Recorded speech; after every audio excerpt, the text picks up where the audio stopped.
سوال آیا ہے یہ میں آپ سے مشورہ کر کے جواب دیتا ہوں. یہ سیلفی کیا ہوتی ہے؟ اچھا، اپنی تصویر خود لینا ٹھیک ہو گیا. اپنے منہ میاں مٹھو بننا چاہیے.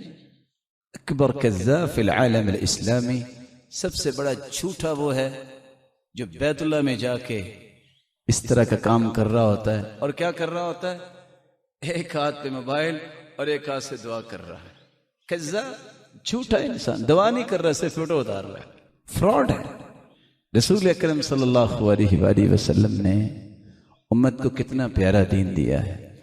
ایک شخص نے کبھی نماز نہیں پڑھی اور کسی بھی یہ جتنے بھائی بیٹھے ان میں کوئی نیک ہوگا اس کے ساتھ کھڑے ہو کے سیلفی بنائیں گے لوگوں کو بتانے کے لیے میرا بڑا تعلق ہے. نماز کبھی پڑھی ہے؟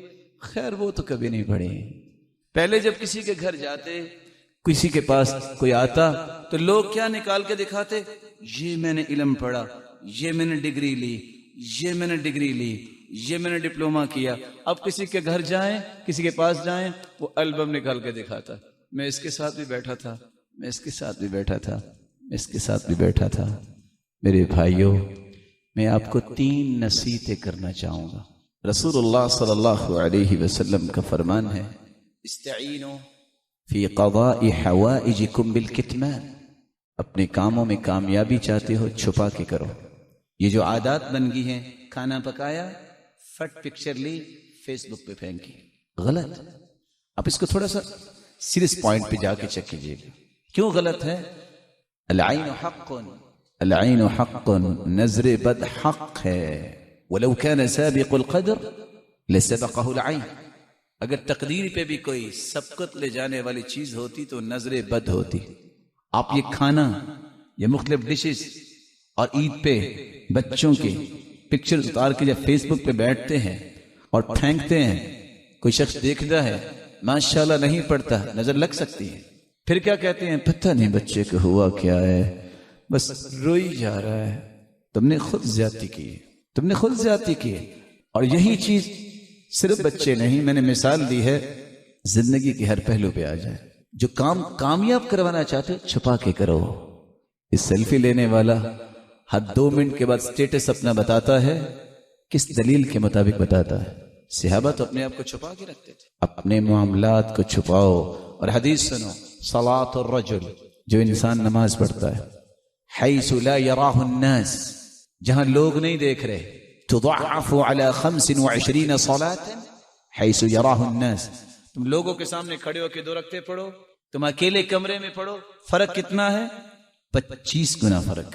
چھپا کے کام کرنے میں اللہ کی مدد ملتی ہے، انسان کامیابی حاصل کرتا ہے. دوسری بات، یہ سیلفی ہو یا سلفی ہو یا سلفی ہو، یہ اکثر جھوٹ پر مبنی ہوتی ہے. آپ دیکھیں کتنے لوگ بیت اللہ میں سامنے کھڑے ہیں، میری ذرا پکچر اتارو، کس کو کہتے ہیں؟ دوسرے کو، اور ساتھ ہونٹ ہلا رہے ہوتے ہیں.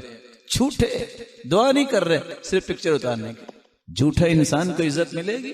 جھوٹ ہر برائی کی جڑ ہے. اور سچ کہا جس نے کہا، یسقی باب کل شر کما یسقی الماء اصول الشجر. جس طرح پانی درخت کی جڑ میں ڈالتے ہیں پورا درخت ہرا بھرا ہو جاتا ہے، جھوٹ سے زندگی کی ساری برائیاں ہری بھری ہو جاتی ہیں. مت جھوٹ بولو. تیسری بات، ان اللہ لا ينظر الى صورکم واموالکم. اللہ تمہاری شکل و صورت کو نہیں دیکھتے، اللہ نے بنائی ہے، نہ تمہارے مالوں کو دیکھتے ہیں. وَلَكِنْ يَنْظُرُ إِلَىٰ قُلُوبِكُمْ وَأَعْمَالِكُمْ. اللہ تمہارے دلوں کو دیکھتے ہیں، تمہارے اعمال کو. یہ خوبصورت بناؤ. جس نے پکچر اتارنی ہوتی نا، کچھ 6 مرتبہ وہ سیدھے کرتا ہے بال اور سیدھے کرتی ہے بال، کسی طریقے سے پکچر اچھی آ جائے، پھر کیا ہوگا؟ پھر کیا ہوگا؟ من احسن سریرتہ احسن اللہ علانیتہ. جس کا باطن خوبصورت بن جائے، رب تعالیٰ اس کے ظاہر کو بھی خوبصورت بنا دیتے ہیں. ومن احسن سریرتہ حمدت سیرتہ. جس نے دل کو خوبصورت بنا لیا ہے، اس کا ظاہر جیسا بھی ہو لوگ تعریف ہی کرتے ہیں. عزت تقوی کے ساتھ ہے، عزت تقوی کے ساتھ ہے. ان اکرمکم عند اللہ اتقاکم. تم میں سب سے زیادہ عزت والا وہ ہے جو متقی ہے.